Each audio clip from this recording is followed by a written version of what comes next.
Živi nas i narodi, ki krepeni dočakan dan, da kone sonce hodi, prepiri svita bo pregnan.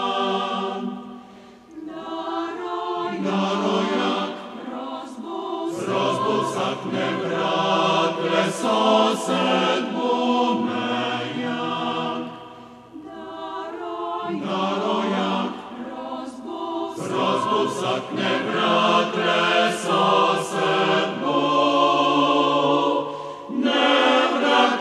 Sosed bo mejak.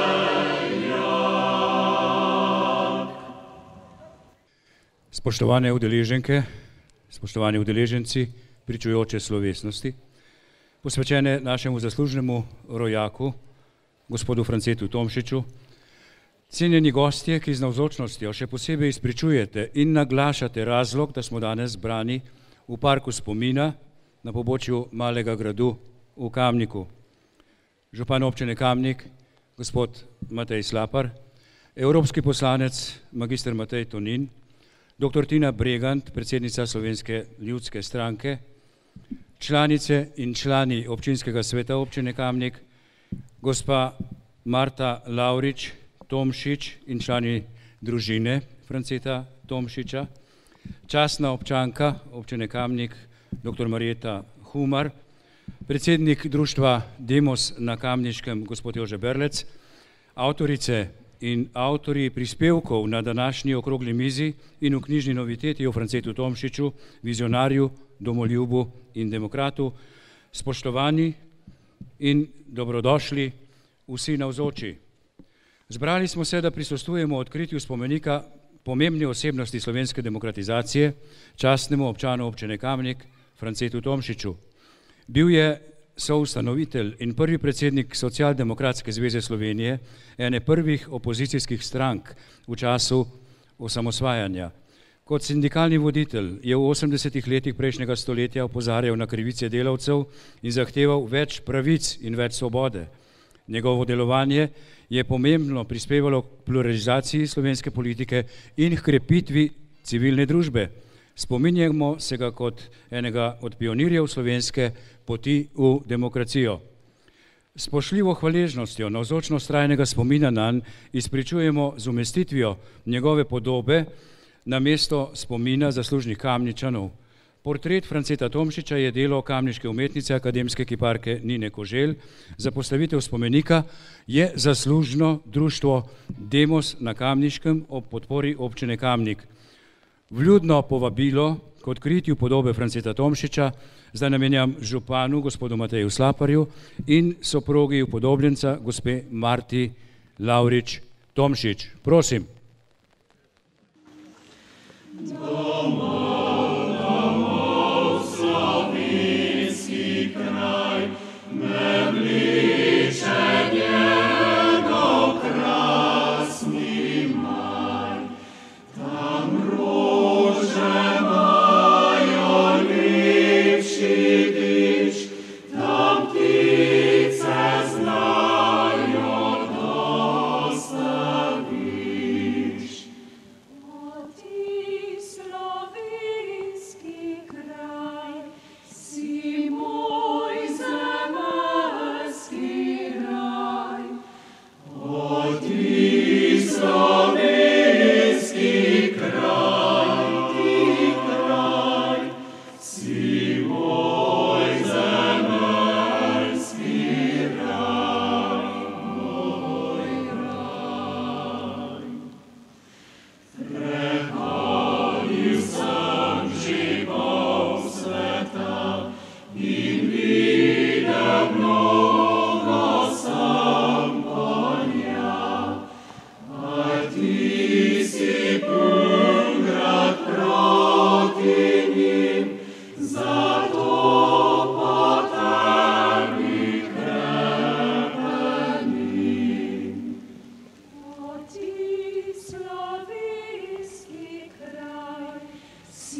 France Tomšič je bil zgledno zavedni Slovenec in hkrati razgledani svetovljan, ki je dragocene izkušnje v dobro svojih rojakov prenašal tudi v svoje rodne okolje, v Slovenijo in še posebej domači Kamnik. In ta svojega zaslužnega rojaka ne pozablja. K besedi vljudno vabim župana občine Kamnik, gospoda Mateja Slaparja. Prosim. Spoštovane občanke in občani, cenjeni gostje, danes odkrivamo zgodbo, spomin, poklon, opozarjamo nase in na prihodnje rodove, da je svoboda dragocena in da se demokracija nikoli ne začne in nikoli ne konča sama od sebe. France Tomšič je bil mnogo več kot sindikalist in politik. Bil je človek, ki je znal prisluhniti sočloveku, ki je razumel moč skupnosti in ki je znal svojo vizijo uresničiti v času, ko je bilo to vse prej kot samoumevno. Ko je decembra 1987 v Litostroju ustanovil prvi neodvisni sindikat po drugi svetovni vojni in naredil korak, ki je presegal delavsko gibanje, postal je simbol boja za demokratično in pravično družbo, njegovo delovanje je bilo eden od temeljev poti, ki nas je vodila v samostojno Slovenijo. A v vsem tem je ostal iskren in preprost človek. Kamnik je bil njegov dom, prostor, kjer je živel, razmišljal in soustvarjal skupnost.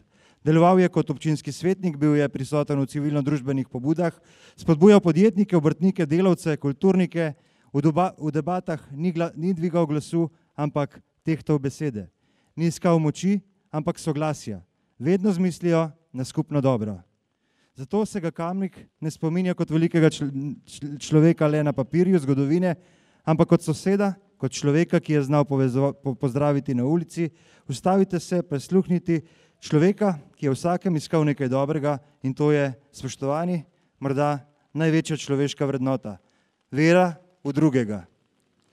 Občina Kamnik mu je po smrti podelila naziv častnega občana, danes, 15 let kasneje, pa mu s hvaležnostjo postavljamo doprsni kip, naj nas ta podoba ne spomni le nanj, ampak na vrednote, ki jih je živel. Na pogum, poštenost, dialog, odgovornost in zvestobo domovini. Spoštovane občanke in občani, cenjeni gostje, ponosen sem, da je Kamnik dom tako velikega moža. Naj ta kip stoji kot trajen opomnik ne le na človeka, ki je pustil sled v zgodovini, temveč na obveznost vsakega izmed nas, da to sled neguje, nadaljuje in nadgrajuje. Cenjeni France, hvala ti za pogum, za vizijo, za neomajno vero v boljši jutri. Naj tvoj glas ostane z nami tih, a močan. Naj tvoje vrednote ostanejo naš kompas. Hvala. Gori na srci, za dom solzi, za slovenske domovine rad. Za njo rad živi, za njo krepeni, njo le njo bo ljubil vikomaj. La la la, la la la, la la la, la la la, la la la, la la la, la la, tra la la la la, la la.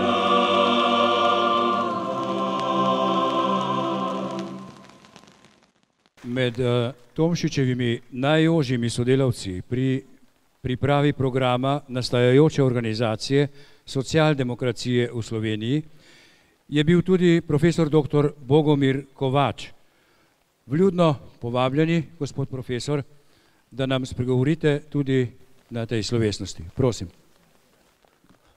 Spoštovane Kamničanke in Kamničani, govor je bil sicer napravljen za lepše čase, ne za deževni dan, tako da bo sicer nekoliko daljši, ampak skušal ga bom skrajšati. Spomenike običajno postavljamo in odkrivamo, da bi se poklonili spominu, pogosto pa nam ponujajo tudi opomine. Zdi se, da bo spominsko obeležje Francetu Tomšiču v Kamniku nosilo in opozarjalo na oboje. Toda kot pravi Srečko Kosovel, celostnega človeka ne smemo žrtvovati patriotskemu človeku ali zgolj moralnemu človeku. Zame so ljudje bogati, če so mnogoplastni. In to je tista prava politična in človeška dediščina Franceta Tomšiča. Iz varne razdalje plitkega časa je lahko izrekati moralne sodbe o ravnanju človeka. Toda Franceta Tomšiča ne smemo niti idealizirati, še manj demonizirati. Preprosto ga moramo razumeti. Tomšič ni bil pred svojim časom, bil je docela njegov ustvarjalec. Francet Tomšič je samosvoja osebnost in nenavadna politična figura. V slovenskem političnem prostoru je ni mogoče stlačiti v običajne politično-ideološke predalčke in klišejske osebnostne sheme. Njegova univerzitetna izobrazba je bila tehnična, po političnem parketu pa se je gibal kot pravi družboslovec. Kot inženir strojništva in inštitutski raziskovalec je bil nenavadno sistematičen. Njegove misli in besede so bile vseskozi jasne, precizne. Zamotana politična razmera je vseskozi prevajal v nekakšne politične algoritme. Zato je videl rešitev tam, kjer so drugi obtičali v problemih. Njegov smisel za politično kombinatoriko je bil preprosto izjemen. Hkrati pa je Tomšič nekakšno poosebljenje političnega voditelja. Imel je tisto politično karizmo, ki je mešanica govorniških spretnosti, politične prepričljivosti, kombinacija jasnih načel in dolgoročnosti pri ukrepanju. Znal je presojati, v ljudeh je vzbujal zaupanje in spoštovanje, imel je avtoriteto, čeprav ni bil nikoli avtoritaren voditelj. Njegov politični kredo je temeljil na dialoški kulturi, na empatični sposobnosti vplivanja na druge. Bil je prepričan v svoj prav, zato je bil tako prepričevalen, da je zmogel in znal prepričati tudi druge. Toda kako izviti Tomšiča iz primeža nacionalističnih ideologij, ki so ga vzele tako kot za svojega, in ga umestiti v širši evropski kontekst, kamor je po mojem mnenju tudi spadal. Tomšičevo življenje je potekalo v ozadju razburkane evropske zgodovine, ki je zanimiva in izjemna sama po sebi. 60. in 70. leta prejšnjega stoletja so povsod vzbujale izjemne izzive. V tedanji Jugoslaviji je lahko videl serijo propadlih poizkusov reformiranja samoupravnega socializma, vključno s padcom Kavčičeve ekipe. V Kamniku mimogrede imamo iz tistih časov še eno izjemno osebnost, Ceneta Matičiča. Odhod v Nemčijo je bil zanj nesporno pogumna osebna odločitev. Tomšič je namreč po diplomi na strojni fakulteti Ljubljanske univerze deloval na inštitutu Jurij Vega v Ljubljani. Potem pa je leta 1966 dobil možnost odhoda v Nemčijo, kjer je v Zahodnem Berlinu dobil službo razvojnega inženirja. Tam je preživel enega najlepših obdobij svojega življenja. Ustvaril si je družino, užival je v gostoljubju berlinske socialdemokratske elite. To je čas najbolj zvezdnih trenutkov nemške SDP na čelu z Willyem Brandtom in Helmutom Schmidtom. Izhodiščnih nemških socialdemokratskih idej socialne pravičnosti, enakosti in svobode ni nikoli opustil. Da, Tomšičev politično-ekonomski kredo je socialdemokratski, nemški SPD je politični zgled, ki ga je zasledoval vse življenje. Schmidtova politična linija je bilo želeno poslanstvo, ki bi ga rad dosegal, če bi bilo mogoče. Berlinsko obdobje je dejansko določilo njegov politični pogled na svet in ta ni pripadal niti neoliberalizmu in ne konzervativnim ideološkim okvirom evropske desnice. To velja za celoten Tomšičev politični lok, od sindikalnega gibanja in stavke v Litostroju, pa vse do ustanovitve neodvisnih sindikatov in samosvojega oblikovanja socialdemokratske stranke. Njegova ideja, da bodo delavci povečali svoj vpliv, če bodo delovali tudi politično, in delovanje samostojnega sindikata in stranke zahtevata odpiranje in demokratizacijo političnega sistema. Preprosto, toda politično smelo in v tedanjem slovenskem političnem prostoru pionirsko. Francet Tomšič se je po povratku iz Nemčije vrnil v rodni Kamnik, kar je bila edina možna in logična poteza tedanjega časa. Od to dalje je v nekaj letih doživel meteorski politični vzpon, neprimerljiv s komorkoli v tedanji politični sreni na Slovenskem. V hipu je postal spontan voditelj na lokalni ravni v Kamniku leta 1986. Postavili so ga na čelo stavke v Litostroju leta 1987. Ustanovil je prvo neodvisno socialdemokratsko stranko leta 1989. Prevzel je tudi organiziranost sindikata Neodvisnost in postal njegov prvi predsednik leta 1990. Osamosvojitev Slovenije je bila nekakšen vrhunec njegovega političnega delovanja in hkrati tudi začetek konca njegove politične poti. Obstal je v labirintih zmešnjave slovenske socialdemokracije, ki so si jo lastili iz leve in tudi desne. To so bili prenovljeni komunisti s Kučanom, današnji SD, in desni demokrati s Pučnikom na čelu tedanje in današnje SDS. Nekje vmes so obtičali večni nestanovitni Ruplovi in Bavčerovi demokrati, nekdanja DS. Tomšič je stopil v politične procese demokratizacije in osamosvajanja Slovenije s številnimi funkcijami in zadolžitvami. Toda vse te funkcije je počasi opuščal, še preden jih je prav prevzel. Umikal se je sorazmerno z vzponom novih političnih povzpetnikov. Tomšiča je bolj zanimalo politično podjetništvo, oblikovanje novega političnega prostora in ne toliko prisvajanje političnega kapitala, po katerem so hlepeli mnogi novopečeni politiki. Zato se umakne iz aktivne politike, še preden bi lahko dosegel po najvišjih političnih položajih. Na drugi strani pa so Tomšiča novi politični voditelji vse bolj potiskali na obrobje. Na eni strani je bil preveč samosvoj, da bi ga lahko sprejeli brez tveganj in hkrati zaradi svojih političnih sposobnosti preprosto prenevaren nasprotnik.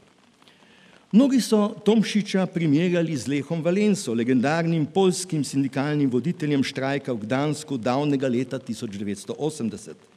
Toda Tomšič ni slovenski Valensa, ki je postal poljski predsednik, dobil Nobelovo nagrado za mir. Poljaki ga še danes častijo. Ne. Tomšičova usoda in položaj sta bila drugačna. Bolj spominja na usodo dveh pogumnih žensk, žerjavistke Ane Valentinovič in aktivistke Aline Pienkovske.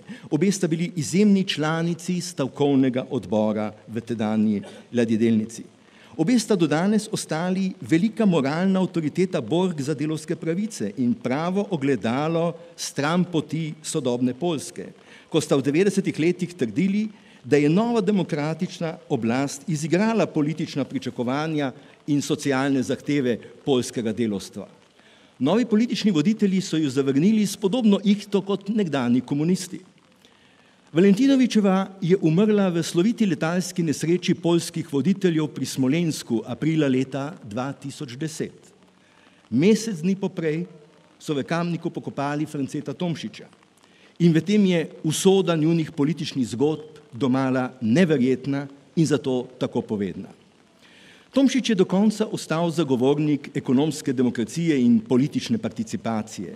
Zato je razočarano ugotavljal, kako so se izgubile izhodiščne vrednote delavskih pravic, kako smo s privatizacijskimi krogi pokopali ekonomsko demokracijo. S tem smo dejansko izgubili družbeno-ekonomsko alternativo, ki jo je zagovarjal znotraj želenih političnih sprememb. Francet Tomšič je danes, po dobrih 30 letih nove države, predvsem občasni politični plen, če so lahko okoristijo z njegovo politično dediščino. Na eni strani je postal del osamosvojitvene politične mitologije, na drugi pa mnogi še danes skušajo kovati svoj družbeni politični kapital na račun njegovih političnih projektov. Toda tudi to postaja vedno manj zanimivo politično blago, zato Tomšič postopoma in nezadržno tone v močvirje pozabe. Toda Tomšič se je očitno vse do konca zavedal, da sedanji družbeno-ekonomski sistem v svojimi zakonitimi političnimi in ekonomskimi vzvodi povečuje bogastvo elit na račun delavcev in hkrati uničuje naš planet. Za prihodnost Evropske unije in Slovenije je zanj ključna socialdemokratska agenda, toda zunaj sedanjih političnih dedičev z leve in desne. Današnje odkritje spomenika želi prestopiti ta nesrečni Rubikon. Tomšičova intelektualna in politična dediščina je, kot sem dejal v uvodu, spomin in predvsem opomin. Kamniški občini in kamniškemu demosu gre zahvala, da se v Kamniku postorimo vse, kar je mogoče, da ohranimo spomin na njegovo politično delovanje in prispevek k zgodovini sodobnih delavskih bojev na Slovenskem. Njegovo načelo ni bilo vita kontemplativa, temveč vita aktiva. O svetu ni torej dovolj razmišljati, moramo ga spremeniti. Tega ne bomo storili drugi namesto nas, to je naša naloga in tu je Tomšič pravi svetilnik. Skrivnost ni v zvezdah, temveč v nas samih in v tem Tomšič, kot bi dejal Lermontov, pooseblja duh našega časa. Hvala lepa.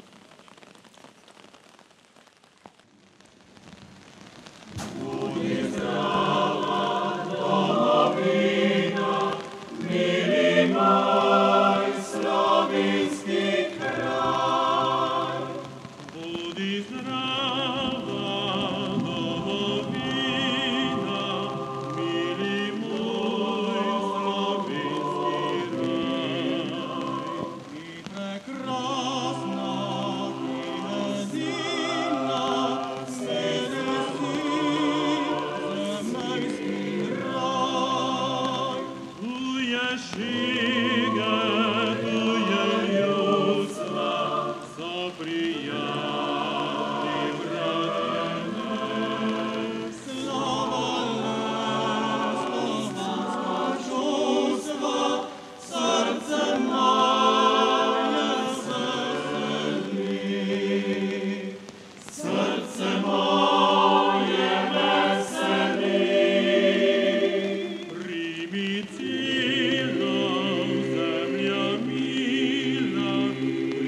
Spoštovane in spoštovani, s postavitvijo doprsnega kipa v spominskem parku, tukaj na pobočju Malega gradu, se je France Tomšič pridružil velikima Kamničanoma, Juriju Karlu Starovašniku, zdravniku in profesorju ter rektorju Medicinske fakultete Univerze v Freiburgu in pa duhovniku, misionarju in sadjarju Francu Pircu, svojim domoljubnim pogumom in sposobnostmi, pa tudi Rudolfu Maistru.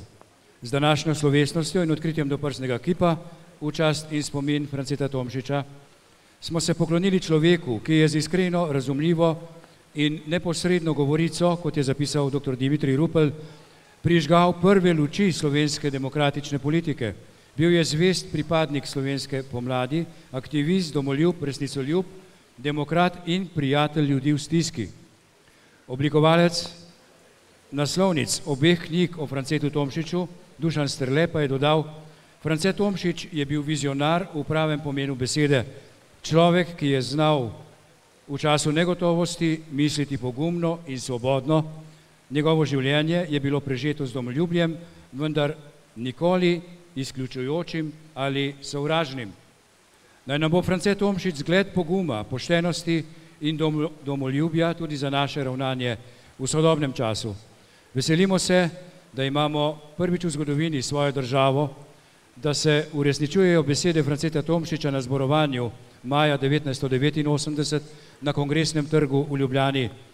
Slovenci zahtevamo svojo mošnjo, puško in palico, s čimer je mislil tri pomembne elemente državnosti: ekonomsko, vojaško in politično samostojnost. Kot naslednik Franceta Tomšiča moramo te pridobitve varovati in uresničevati v dobro tako sedanjih kot prihodnjih državljank in državljanov Slovenije. Hvala lepa vsem, ki ste z organizacijo, z nastopi in pozornostjo sooblikovali današnji spominski dogodek, ki naj izzveni s pesmijo mešanega pevskega zbora Odmev Kamnik pod vodstvom profesorice Anice Smrtnik. Srečno Kamnik, srečno Slovenija!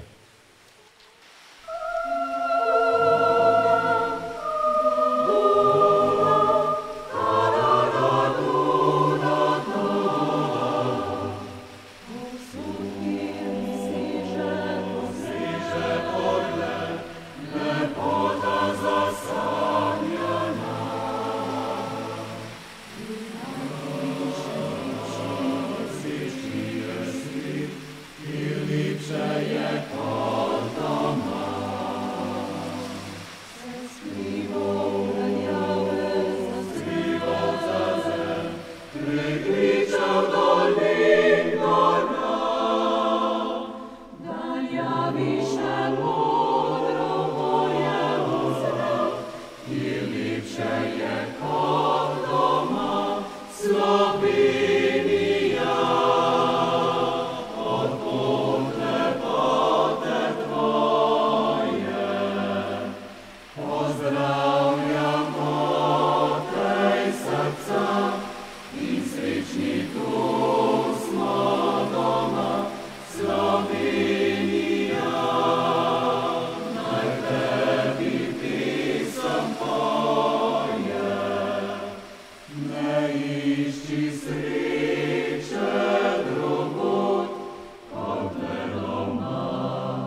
sliši,